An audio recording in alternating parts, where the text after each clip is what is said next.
puis toute sa vie, ses idées sont toutes faites. Je suggère la panique. Je suggère la panique. Parce que quelqu'un qui va avoir aucune créativité, il va sûrement réussir. Mais si, à un moment donné, il arrive un événement de la vie qui élimine ses balises identitaires, dire, il va être en dépression totale, il va se suicider, ou je sais pas quoi, il va être détruit complètement. Il faut explorer des choses. Mais à 14 ans, c'est normal d'être diffus, de changer de comportement. Et l'idée, c'est fais parler l'ado. Parce que si tu lui parles de ses expériences, il va être obligé de parler de ses expériences. Et s'il parle, il va penser.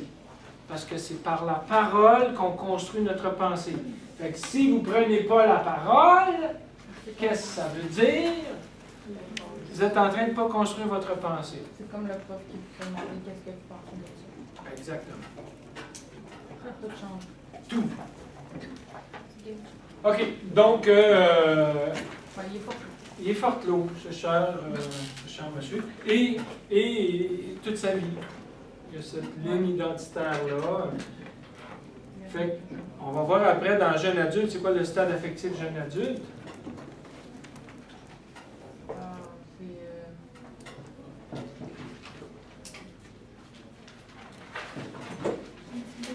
Intimité, isolement.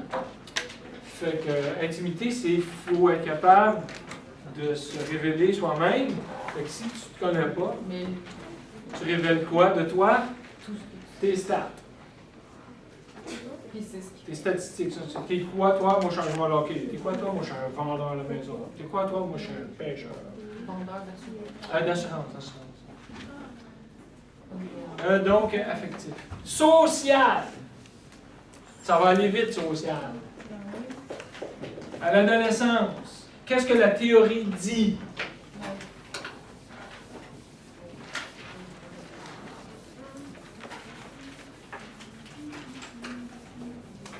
Qu'est-ce que la théorie dit qu'on doit faire au plan social? Au plan social, les relations avec les autres, c'est quoi? Il y a deux sortes d'autres. Il y a trois sortes d'autres. Les parents, les amis. Bon, les parents premiers.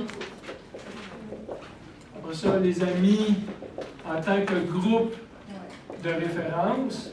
Puis éventuellement, les amitiés plus privilégiées. Là. On parle de réelle intimité quand on est jeune adulte, là, mais intimité, les amis plus privilégiés, je dirais.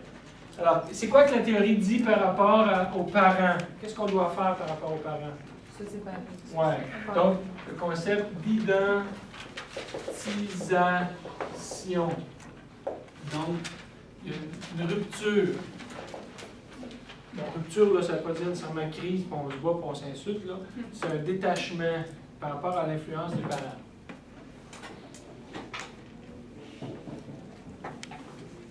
Est-ce qu'à l'adolescence, le cas montre que M. Parent se détache du regard de ses parents? Non. Ça, c'est très, très important dans le cas. Il n'a jamais été attaché à qui? À son père. OK, faites attention comment vous le formulez, là. Ne pas être attaché à quelqu'un, ça veut dire se foutre de ce qu'il pense de moi. Est-ce que M. Parent se fout de ce que son père pense? Non. En fait, continuez votre réponse. Essayez de vous retenir un peu. Juste être attentif. Est-ce que M. Parent se fout de l'opinion de son père? Donc, est-ce que vous pouvez dire qu'il n'est pas attaché? Non. Il y a un attachement. Mais est-ce que l'amour est réciproque? Est-ce qu'il se sent aimé? Non. Donc, que fait M. Parent quand il joue au hockey? Qu'est-ce qu'il veut? Quand il veut avoir le meilleur score, là, ce score-là, qu'est-ce qu'il veut? Essaye de te retenir.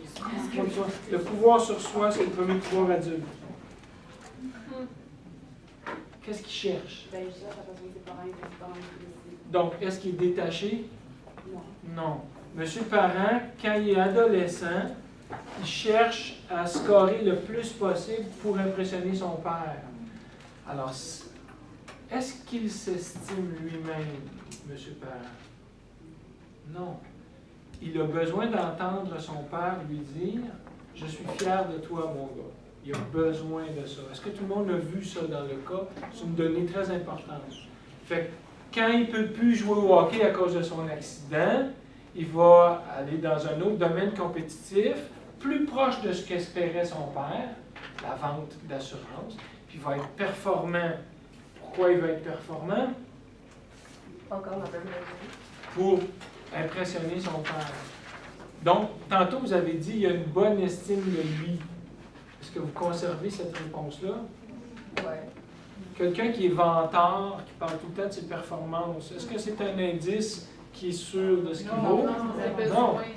Ouais, parce que quand tu es sûr de ce que tu vaux, tu n'as pas besoin de convaincre tout le monde sur la planète. Quand tu es sûr de ce que tu vaux. Fait que son estime de soi, malgré ses réussites, j'aurais pas mis 0 si vous avez dit qu'il y a une bonne estime de soi, parce que l'estime de soi se construit par des réussites, et il en a des réussites. Mais quelle est la seule et unique réussite qui a du sens à ses yeux? Le regard de son père. Est-ce qu'il l'a, celle-là? Non. Alors, M. Parent a une estime de soi négative. Et il essaie de compenser le manque d'estime de son père en étant performant dans plein d'affaires qui sont plus ou moins significatives.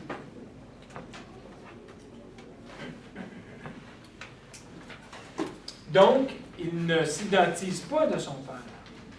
Il cherche toujours à atteindre, à entendre cette parole de son père. Il ne peut pas passer à l'adolescence parce qu'il est bloqué encore à l'enfance. Est-ce qu'il y a un groupe d'amis? C'est quoi les groupes qui entourent M. Parent? Il y a 2 groupes dans sa vie. Sa famille, on n'en parle pas tant. Ah, de ses enfants? Non, mais je parle plus jeune. Le groupe de hockey, donc c'est, comment on appelle ça? C'est coéquipier. Puis quand il travaille, il va avoir des collègues. Est-ce qu'il y a des relations positives avec eux? Non, il est tout le temps en compétition avec eux. Fait que normalement, le groupe d'amis, on doit s'identifier à eux comme dans une famille pour nous séparer de nos parents. Eux, ils les utilisent pour les planter pour avoir une rétroaction positive de la part de son père. Fait que ses amis ne lui servent pas à se détacher de ses parents. Et est-ce qu'il y a une relation d'intimité à un moment donné? Vous pouvez déduire un fait que oui. Oui, il y a une femme à un moment donné. Fait qu'il a fallu qu'il y ait une fille qui tombe en amour avec lui, là. Ou qui tombe enceinte, puis qui se donne marier, ou je ne sais pas trop, là, mais le fait qu'il y ait une épouse, puis qu'il y a des enfants, il y a 2 enfants, je pense, 3 enfants. Fait qu'on peut... Est-ce qu'il va vivre une réelle relation d'intimité avec cette personne? Il y a peu de chance. Sauf si elle-même est forte l'autre. Je veux des enfants depuis une maison, moi ça tombe bien. Moi je veux que quelqu'un m'achète une maison. Je suis prêt à y faire des enfants s'il me donne une maison. Fait que ça fait des couples fortes là. Sur l'adolescence, quelles recommandations vous feriez au plan social? Si vous étiez une infirmière qui travaille dans cette école où il va, vous feriez quoi avec parents? Mais qu'il y ait une certaine interaction avec son père. Ça va être dur. Pour un prof, amener le père... Mais c'est vrai qu'il faut travailler la relation au père, éventuellement. Mais ce sur quoi tu as le plus de pouvoir quand tu as un ado avec toi, ça va être avec le groupe d'amis. Il faut qu'ils trouvent des interactions valorisantes qui soient orientées plus vers la coopération que par la compétition. Que quelqu'un soit capable de lui manifester de l'affection et de l'estime sans qu'il ait besoin de performer pour ça. Lui, il cherche à performer pour avoir de l'amour. Fait que c'est épuisant, ça, dans la vie. Au retour, nous allons faire jeunes adultes, adultes et personnes âgées. Nous allons prendre une pause. Et la caméra aussi. Je te parle. Comment on fait pause?